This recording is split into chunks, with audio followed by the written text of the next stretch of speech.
नमस्कार दोस्तों। इतिहास गवाह है कि क्रिकेट के मैदान पर रिकॉर्ड सिर्फ टूटने के लिए नहीं बनते, कभी कभी रिकॉर्ड डराने के लिए भी बनते हैं।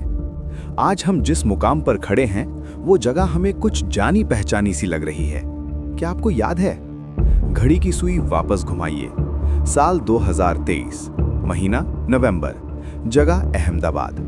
टीम इंडिया अजेय थी, अनबीटन। लीग स्टेज में हमने सबको धोया था। ऑस्ट्रेलिया, पाकिस्तान, न्यूजीलैंड, कोई हमारे सामने टिक नहीं पा रहा था। 10 मैच 10 जीत। ऐसा लग रहा था कि वर्ल्ड कप की ट्रॉफी पर सिर्फ और सिर्फ भारत लिखा है। हमें अपनी टीम में कोई कमी नहीं दिख रही थी। हम अजेय थे, हम अमर लग रहे थे। और हमारा आखिरी लीग मैच किसके खिलाफ था? नीदरलैंड्स के खिलाफ। हमने उन्हें भी हराया। हम शान से फाइनल में पहुंचे। और फिर क्या हुआ? वो एक शाम, वो एक सन्नाटा, लाखों की भीड़, लेकिन आवाज किसी की नहीं। ऑस्ट्रेलिया ने हमें हमारे घर में, हमारे किले में हरा दिया। लॉ ऑफ एवरेजेस का वो काला नियम हमारे सामने आ खड़ा हुआ कि एक खराब दिन तो आएगा ही, और वो खराब दिन फाइनल में आया। आज जब हम इस मौजूदा टूर्नामेंट को देखते हैं तो दिल के किसी कोने में एक अजीब सी धक धक फिर शुरू हो गई है। हम फिर से अनबीटन हैं। हमने अपने ग्रुप स्टेज के सारे मैच जीत लिए हैं। इत्तेफाक देखिए, हमारा आखिरी ग्रुप मैच फिर से एक ऐसी टीम के खिलाफ रहा जो बहुत बड़ी नहीं मानी जाती। और फाइनल का रास्ता फिर से खुल रहा है। लेकिन रुकिए, क्या हम खुश हों या डरें? वो मशहूर डायलॉग है ना, मालूम है तेरे बाप को मत सिखा। हम सबको मालूम है, लेकिन डर तो लगता है साहब, क्योंकि हम बात कर रहे हैं वर्ल्ड कप की। नींबू मिर्ची लटकाने का वक्त आ गया है, क्योंकि इस बार सतह के नीचे टीम इंडिया की वो अजेय छवि शायद उतनी ठोस नहीं है जितनी 2023 में थी। 2023 में हमें अपनी कमियां नहीं दिख रही थी, लेकिन इस बार खतरे की घंटियां बज रही हैं। वो घंटियां जो हमें सुनाई तो दे रही हैं, लेकिन क्या हम उन्हें अनसुना कर रहे हैं? आज के इस विशेष शो में हम टीम इंडिया की जीत के जश्न के पीछे छिपे उन 5 बड़े खतरों का पोस्टमार्टम करेंगे जो हमारे वर्ल्ड कप के सपने को चकनाचूर कर सकते हैं। हम बात करेंगे उस बाएं हाथ की समस्या की, अभिषेक शर्मा के शून्य के रिकॉर्ड की, संजू सैमसन के इंतजार की, और साउथ अफ्रीका के कोच की उस खुली धमकी की। सीट बेल्ट बांध लीजिए, क्योंकि ये विश्लेषण आपको सोचने पर मजबूर कर देगा। सबसे पहले बात करते हैं उस सबसे बड़ी रणनीतिक चूक की जो शायद हमारे मैनेजमेंट की आंखों के सामने हो रही है, लेकिन कोई उसे देख नहीं पा रहा। क्रिकेट का एक बहुत ही बेसिक नियम है, मैचअप्स। अगर बल्लेबाज बाएं हाथ का है तो सामने वाली टीम अपने ऑफ स्पिनर को ले आती है। क्यों? क्योंकि ऑफ स्पिनर की गेंद बाएं हाथ के बल्लेबाज से दूर जाती है, उसे मारना मुश्किल होता है और कैच आउट या स्टंप होने का चांस बढ़ जाता है। अब जरा टीम इंडिया के बैटिंग कार्ड को देखिए, इसे ध्यान से पढ़िए। ये किसी बैटिंग लाइनअप जैसा कम और लेफ्ट हैंडर्स एसोसिएशन की मीटिंग जैसा ज्यादा लगता है। Ishan Kishan left handed, Abhishek Sharma left handed, Tilak Varma left handed, Shivam Dube left handed, Rinku Singh left handed, Axar Patel left handed, Ravindra Jadeja left handed. भाई साहब, आप गिनते गिनते थक जाएंगे, लेकिन हमारे बाएं हाथ के बल्लेबाज खत्म नहीं होंगे। ये सुनने में अच्छा लग सकता है कि हमारे पास विविधता है, लेकिन असलियत में ये विविधता नहीं, ये एकसारता है। और यही हमारी सबसे बड़ी कमजोरी बन सकती है। सोचिए, हम सुपर 8 या सेमीफाइनल में किसी ऐसी टीम से भिड़ते हैं जिसके पास वर्ल्ड क्लास ऑफ स्पिनर है। मान लीजिए हम ऑस्ट्रेलिया से खेलते हैं और वो ग्लेन मैक्सवेल और ट्रेविस हेड से 10 ओवर फिंकवा देते हैं, या फिर इंग्लैंड के मोइन अली और लियाम लिविंगस्टन, या फिर, और ये सबसे खतरनाक है, अफगानिस्तान के मोहम्मद नबी और मुजीब। अगर हमारी टॉप ऑर्डर और मिडिल ऑर्डर सिर्फ बाएं हाथ के बल्लेबाजों से भरी रहेगी तो विरोधी कप्तान को दिमाग लगाने की जरूरत ही नहीं है। वो बस अपने ऑफ स्पिनर को लगा देगा और एक तरफ से रन्स पर ताला लगा देगा।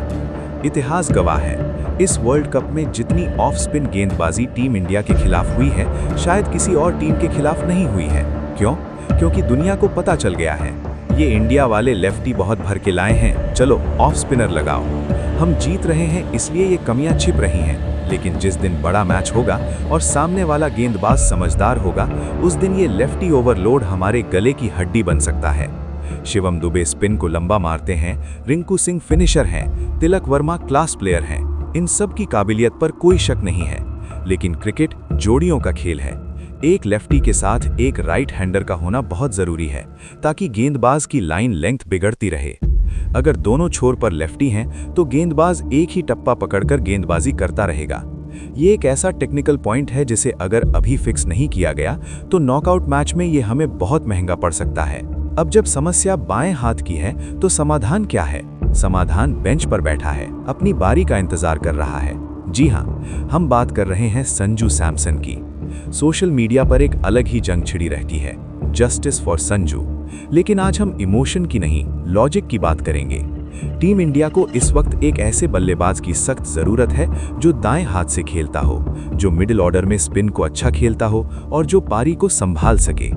सूर्य कुमार यादव हमारे पास हैं, नो डाउट, वो दुनिया के बेस्ट T20 बल्लेबाज हैं। लेकिन सूर्या के अलावा टॉप 6 में दाएं हाथ का भरोसेमंद बल्लेबाज कौन है?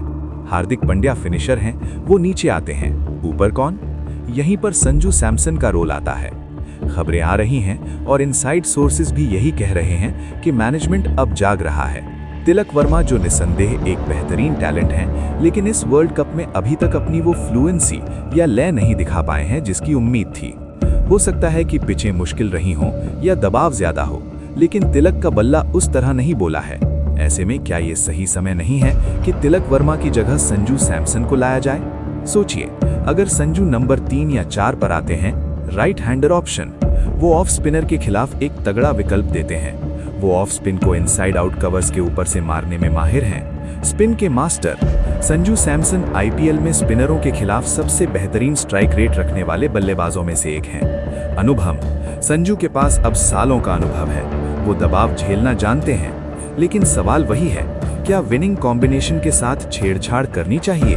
अक्सर कप्तान और कोच डरते हैं कि जीती हुई टीम को क्यों बदलें, लेकिन महान टीमें वही होती हैं जो समस्या आने से पहले उसका समाधान कर लें। ऑस्ट्रेलिया ने 2003 और 2007 वर्ल्ड कप में कड़े फैसले लिए थे, तभी वो चैंपियन बने। क्या रोहित शर्मा और राहुल द्रविड़ या गौतम गंभीर, जो भी मेंटर भूमिका में होंगे, ये कड़ा फैसला ले पाएंगे? संजू को लाना सिर्फ एक खिलाड़ी को बदलना नहीं है, ये टीम के बैलेंस को ठीक करना है। ये ऑफ स्पिन के उस जाल को काटना है जो विरोधी टीमें हमारे लिए बुन रही हैं। अब बात करते हैं कमरे में मौजूद हाथी की, एक ऐसे खिलाड़ी जिसे जेनरेशनल टैलेंट कहा जा रहा है, लेकिन जिसके आंकड़े फिलहाल किसी हॉरर मूवी से कम नहीं हैं। अभिषेक शर्मा। आईपीएल 2024 में अभिषेक शर्मा ने तबाही मचा दी थी। हर गेंद को सीमा रेखा के पार भेजना उनका शगल था। उन्हें देखकर लग रहा था कि युवराज सिंह का उत्तराधिकारी मिल गया है। इसी परफॉर्मेंस के दम पर उन्हें वर्ल्ड कप का टिकट मिला। लेकिन इंटरनेशनल क्रिकेट दोस्तों एक अलग ही जानवर है।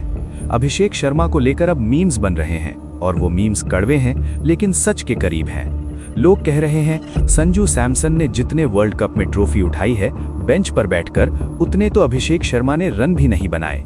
ये सुनने में बहुत बुरा लगता है, लेकिन आंकड़े देखिए। पिछले 7 मैचों में अभिषेक शर्मा के नाम 3 डक हैं। जी हाँ, 3 बार वो खाता भी नहीं खोल पाए हैं। इस वर्ल्ड कप में अभी तक उनके बल्ले से एक भी ऐसी पारी नहीं निकली है जो मैच विनिंग हो। वो आते हैं, बल्ला घुमाते हैं और आउट हो जाते हैं। इसे आप क्या कहेंगे, आक्रामकता या बेवकूफ़ी? कुछ एक्सपर्ट्स और कोच उनका बचाव कर रहे हैं। हमारे बॉलिंग कोच ने कहा है अभिषेक नेट्स में बहुत अच्छी बल्लेबाजी कर रहे हैं, वो जल्द ही फॉर्म में आएंगे। ये वही पुरानी लाइन है जो हम अक्सर सुनते हैं, नेट्स में शेर, मैच में ढेर। अभिषेक शर्मा की तुलना वीरेंद्र सहवाग से की जाती है। सहवाग भी पहली गेंद से मारते थे, लेकिन सहवाग के पास अनुभव था और वो जानते थे कि कब रुकना है। अभिषेक अभी युवा हैं, उनके साथ रिस्क ये है कि जिस दिन वो चलेंगे अकेले मैच जिता देंगे, जैसे यशस्वी जायसवाल या शुभमन गिल। लेकिन जिस दिन नहीं चलेंगे वो टीम को 10 पर 2 के स्कोर पर छोड़कर चले जाएंगे।